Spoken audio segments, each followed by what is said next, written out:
Halo, bertemu lagi dengan Ibu Lea. Kali ini kita akan membahas mengenai jurnal penyesuaian. Jurnal penyesuaian menetapkan pendapatan dan beban yang terjadi dalam suatu periode. Untuk beban yang masih harus dibayar, kita ambil contoh beban bunga yang masih harus dibayarkan. Jadi beban ini terjadi, tapi perusahaan belum melaksanakan kewajibannya membayar beban tersebut di akhir periode. Misalkan ada beban bunga yang masih belum dibayarkan sebesar 300.000. Maka jurnal penyesuaian yang akan dibuat adalah debit beban bunga, kredit utang bunga. Jika jurnal penyesuaian ini tidak dibuat, maka akan terjadi kurang catat untuk saldo beban bunga sebesar 300.000. Jadi kelompok beban akan kurang catat sebesar 300.000. Kemudian akan terjadi kelebihan laba sebesar 300.000. Jadi nanti kita kalau lihat di laporan laba rugi, labanya kelebihan 300.000.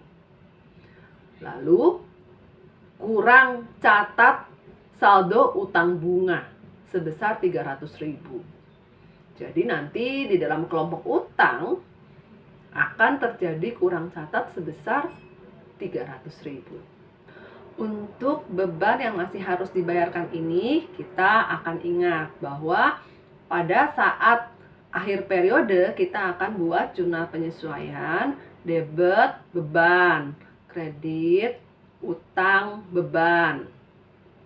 Kemudian pada saat nanti kita bayarkan, maka debit utang beban, kreditnya kas. Pendapatan yang masih harus diterima.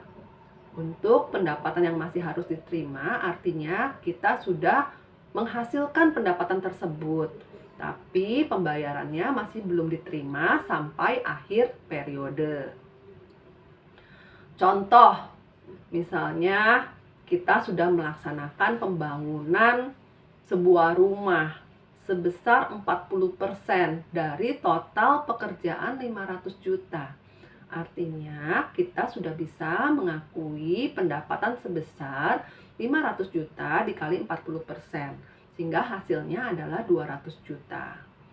Tapi karena pembayarannya masih belum diterima sampai akhir periode, maka kita butuh membuat jurnal penyesuaian.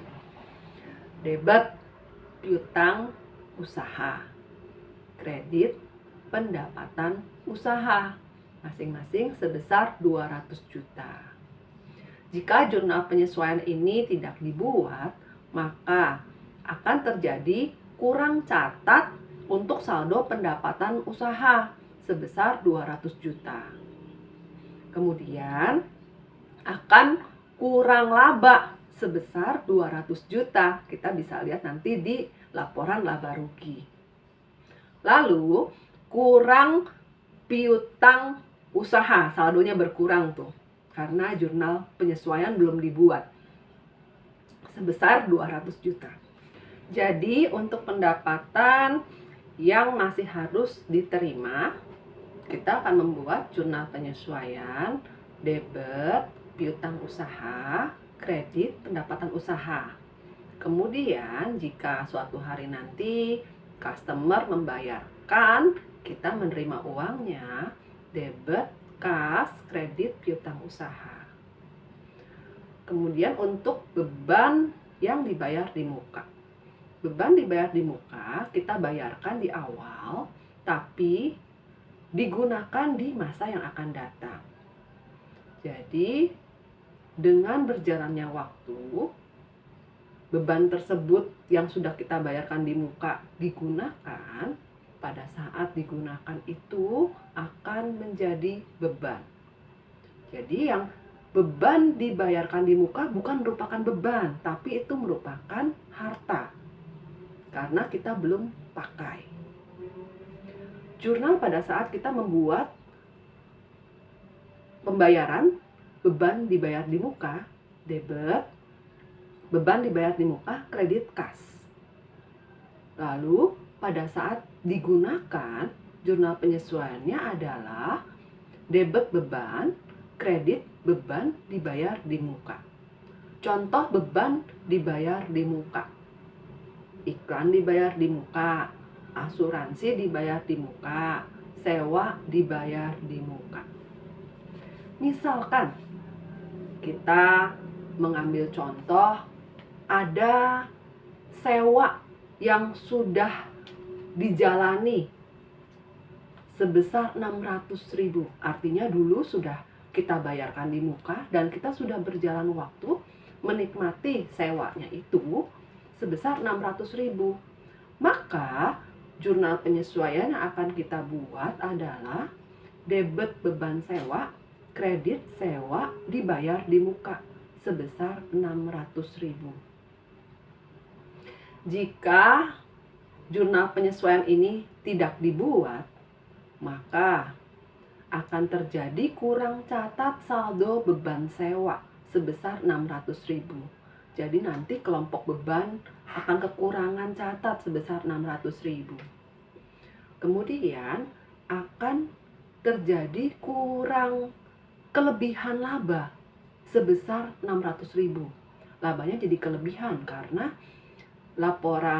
di laporan laba rugi ini kita akan lihat labanya kelebihan yang diakibatkan jurnal penyesuaian belum dibuat.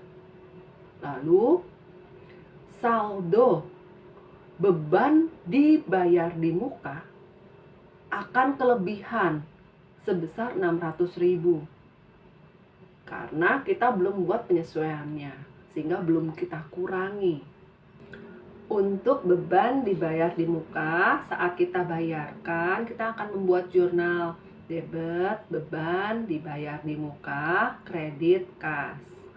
Pada saat kita membuat jurnal penyesuaian, debit, beban, kredit, beban dibayar di muka.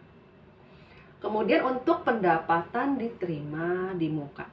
Artinya pendapatan diterima di awal, tapi penyerahan barang dan jasa akan dilakukan di kemudian hari. Nah, pada saat terjadinya penerimaan pendapatan diterima di muka, kita akan buat jurnal debit, kas, kredit pendapatan diterima di muka. Kemudian saat kita membuat jurnal penyesuaian, debit pendapatan diterima di muka, kreditnya pendapatan usaha. Kita contohkan. Misalkan telah menyelesaikan suatu pekerjaan dari pendapatan yang sudah diterima di muka dan pekerjaan yang sudah selesai adalah 1.300.000.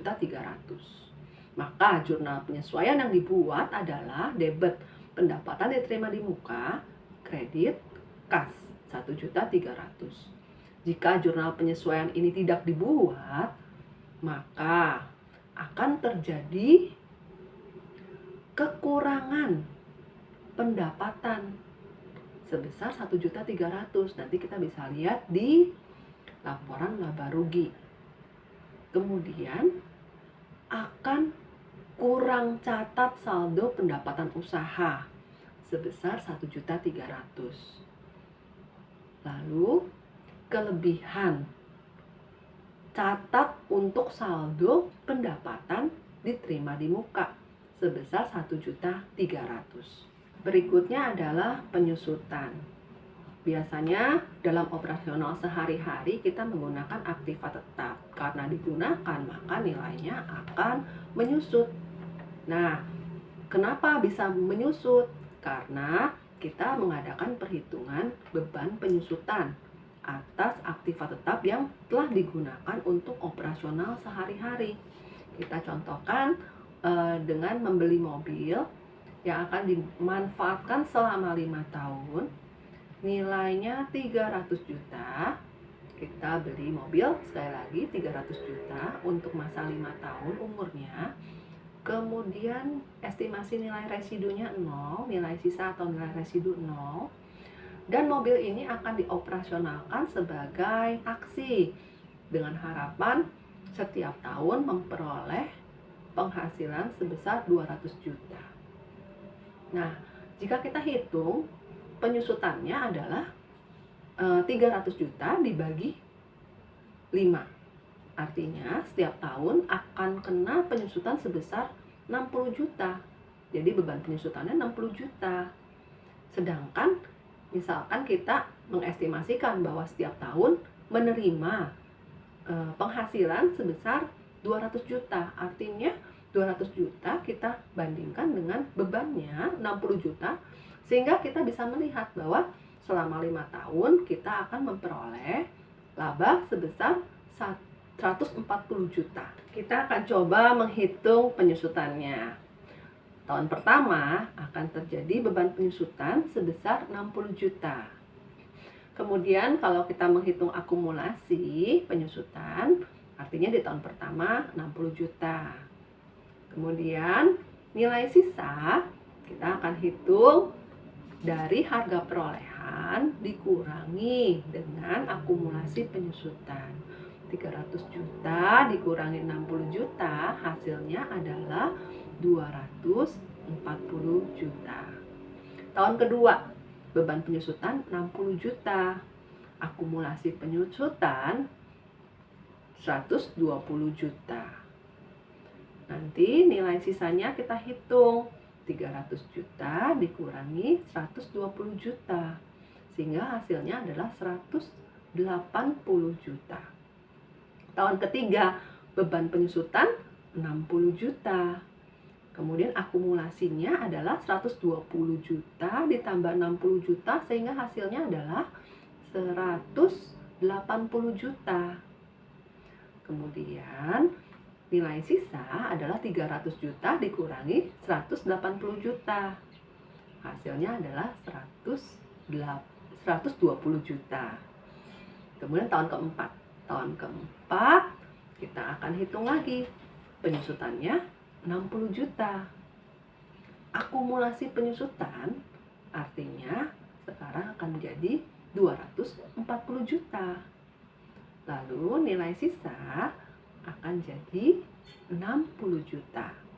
Di tahun terakhir beban penyusutan masih terjadi, sehingga kita bebankan sebanyak 60 juta. Kemudian akumulasi penyusutan 300 juta. Dan nilai sisa menjadi 0. Kita bahas contoh lainnya. Misalkan membeli komputer sebesar 30 juta. Diestimasikan bisa dapat digunakan selama 3 tahun. Lalu estimasi nilai sisa adalah 0 dan estimasi pendapatan yang akan diperoleh per tahun adalah 100 juta. Jadi beban penyusutannya akan kena tiap tahun sebesar 10 juta. Kalau kita hitung di tahun pertama, beban penyusutan 10 juta. Kemudian pendapatan 100 juta, sehingga laba yang akan kita peroleh yaitu sebesar 90 juta. Di tahun kedua, kita akan terkena beban penyusutan sebesar 10 juta lagi. Dan pendapatan yang diperoleh 100 juta. Sehingga laba yang akan kita peroleh di tahun kedua itu juga sebesar 90 juta. Tahun ketiga bebannya itu masih sama, yaitu sebesar 10 juta.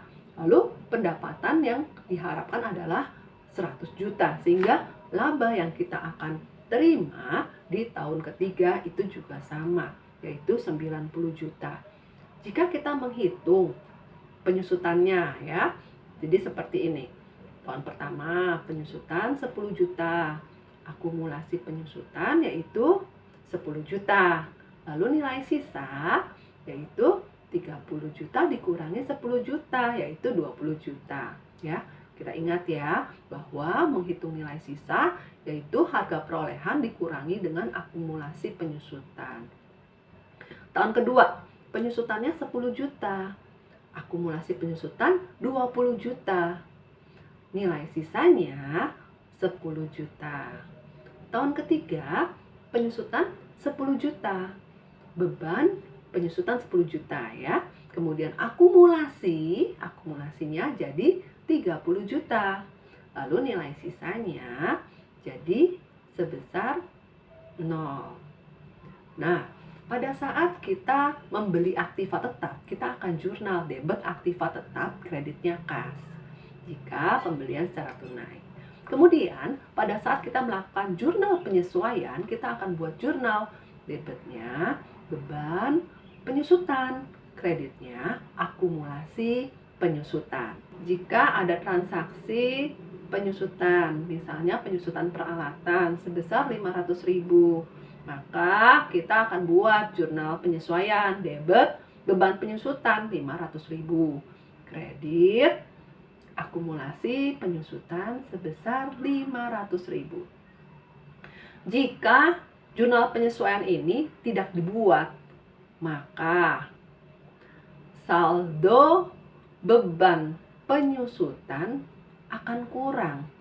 Jadi kurang catat sebesar 500.000. Lalu kelebihan saldo laba. Jadi labanya nanti kelebihan 500.000. Kemudian kelebihan catat untuk saldo harta. Jadi kalau kita buat jurnal penyesuaian, kan kita akan kreditnya jadi akumulasi penyusutan ya. Nah, akumulasi penyusutan ini adalah kontra akun ya, akun lawan dari harta. Jadi akan mengurangi nilai saldo harta.